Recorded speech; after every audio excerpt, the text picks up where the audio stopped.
Im więcej się widzi, tym mniej robi na nas wrażenie, a powszechność stosowanych rzeczy we wnętrzach niejednemu potrafi bardzo szybko zbrzydnąć i też się znudzić. Dzisiejszy odcinek będzie o rzeczach i elementach we wnętrzach, których nie lubię. Jedne z nich kiedyś bardzo lubiłam, ale dziś jest już zupełnie inaczej. Inne nigdy mi się tak naprawdę nie podobały i też nigdy nie zrobiłabym ich w swoim wnętrzu. Powiem Ci też dlaczego. No a część z nich moim zdaniem jest zwyczajnie nijaka. Ja jestem Kaja i na co dzień wraz z mężem prowadzę firmę Brain House, która zajmuje się automatyką budynkową, czyli tworzy inteligentne domy oraz instalacje fotowoltaiczne. A zanim przejdę do sedna, mam do Ciebie jeszcze prośbę. Jeżeli podoba Ci się mój kanał i content, który na nim publikuję, to będzie mi bardzo miło, jeśli go zasubskrybujesz, klikniesz przycisk lubię to pod filmem oraz oczywiście przycisk dzwoneczka, jeśli chcesz być na bieżąco ze wszystkimi nowościami, które na kanale będą się pojawiały. Z góry bardzo Ci dziękuję za Twoje wsparcie. Nie przedłużając, zacznijmy od wnętrz typu all white. No i mam z tym pewien problem, bo ja osobiście biel we wnętrzach kocham i dla mnie zawsze jest to pewniak, ale wnętrze, które urządzone są w całości na biało, wyglądają po prostu nudno i bardzo często też płasko. Ponad 10 lat temu były one wyznacznikiem nowoczesnych przestrzeni. No dzisiaj dla większości kojarzą się tak naprawdę z czymś mało przytulnym i w sumie zupełnie mnie to nie dziwi. Jaki jest ich niepodważalny plus? Są jasne, ale na tym ilość ich zalet jak dla mnie się po prostu kończy. Muszę przyznać, że mnie również się one kiedyś bardzo podobały. Dzisiaj natomiast patrzę zupełnie inaczej na wnętrza. Jestem dużo bardziej wybredna i też dużo bardziej świadoma tego, w czym dobrze się czuję, co mi się podoba, ale też i tego, co szybko przestanie mi się podobać. Białe wnętrza, nawet jeśli posiadają różnego rodzaju struktury, różnorodne materiały, które mają sprawiać wrażenie głębi, to jak dla mnie niestety za mało. Wszystko się zlewa, brakuje kontrastów, elementów, które przykuwają wzrok, no czegoś, co je wyróżnia. One jak najbardziej mogą wyglądać bardzo elegancko i być świetnie zaprojektowane i urządzone, ale no nadal to nie jest to. Będzie teraz kontrowersyjny punkt, bo ostatnimi laty bardzo modny i też chętnie wybierany przez wielu. A mowa tu o częściowo okrągłych lustrach, które docinane są do wymiaru np. ściany. No tak jakby widoczna była tylko jego część. I nie mam tu na myśli całych okrągłych luster, bo uważam, że są one klasyką i modne będą zawsze. Chodzi mi o dokładnie tą stylistykę.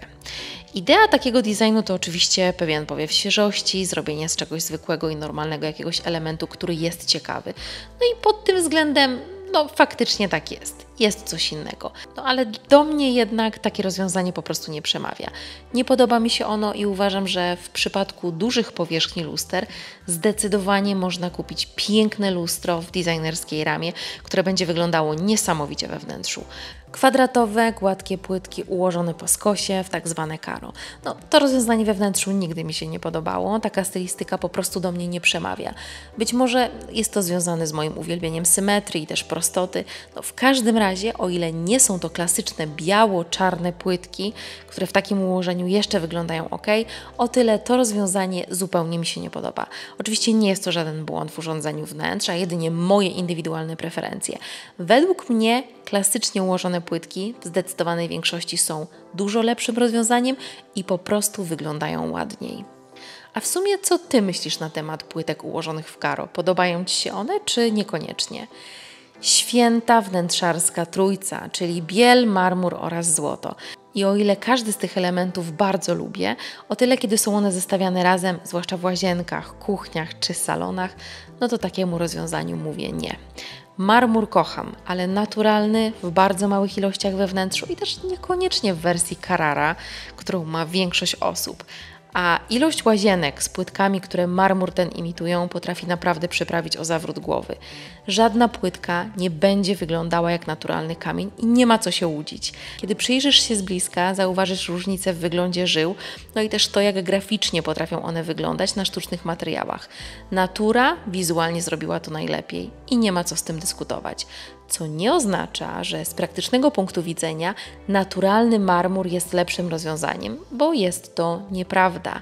Marmur jest trudnym kamieniem i bardzo upierdliwym przy codziennym użytkowaniu, więc pod tym względem jego sztuczne zamienniki są po prostu lepsze, ale nie są one tak ładne. Blaty kuchenne zrobione głównie na przykład ze spieków imitujących marmur to także nie jest moja bajka. A dlaczego? No, wystarczy włączyć na przykład Instagram i zobaczyć, jak wyglądają obecnie urządzane kuchnie i ile z nich nie ma tego sławnego marmuru w swoich wnętrzach. I właśnie dlatego to mi się nie podoba. Dawno już mi się to opatrzyło. Jest tego po prostu za dużo. Stało się to też pewnego rodzaju standardem we wnętrzach, które urządzane są na przestrzeni ostatnich lat. No to tak jakby na rynku nie było kompletnie niczego innego. No a szkoda, bo jest naprawdę mnóstwo przepięknych płytek, niekoniecznie właśnie tych ze wzorem marmuru.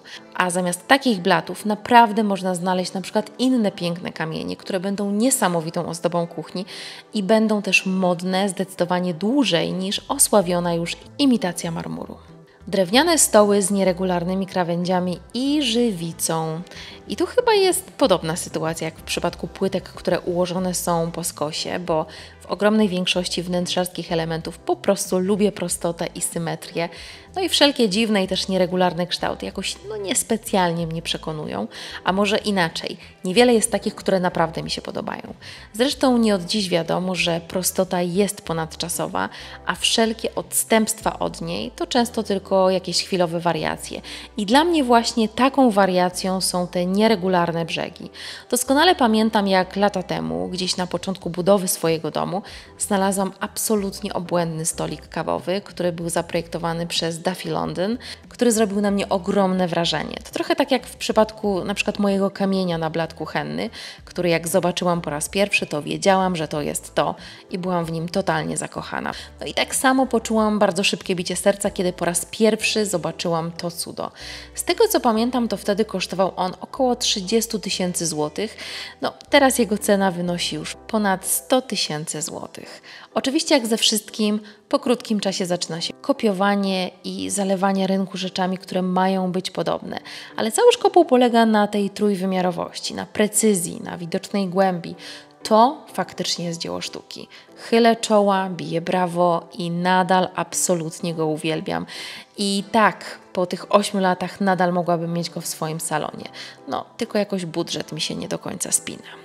Inne stoły, które mają te elementy żywiczne, nie wyglądają już tak samo, momentami trochę plastikowo i to tak jak na przykład z tanimi podróbkami, które chcą być oryginałem, no ale już tak naprawdę z daleka widać, że wcale nim nie są.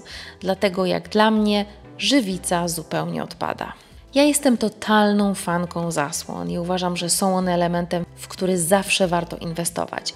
Pasują do wnętrz w każdej stylistyce i też niesamowicie zmiękczają przestrzeń.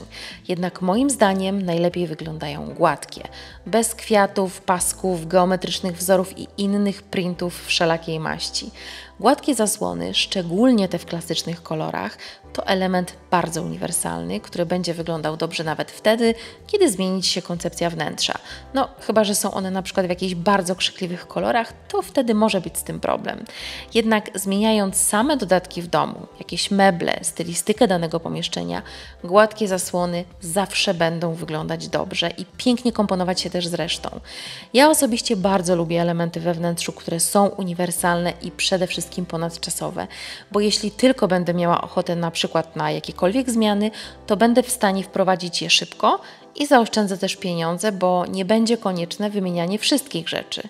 W dzisiejszym odcinku to już wszystko. Jestem ciekawa, jakich rzeczy Ty nie lubisz i też co Tobie zupełnie nie podoba się we wnętrzu. Daj znać w komentarzu pod filmem. Tymczasem widzimy się już w kolejnym odcinku. Do zobaczenia, cześć!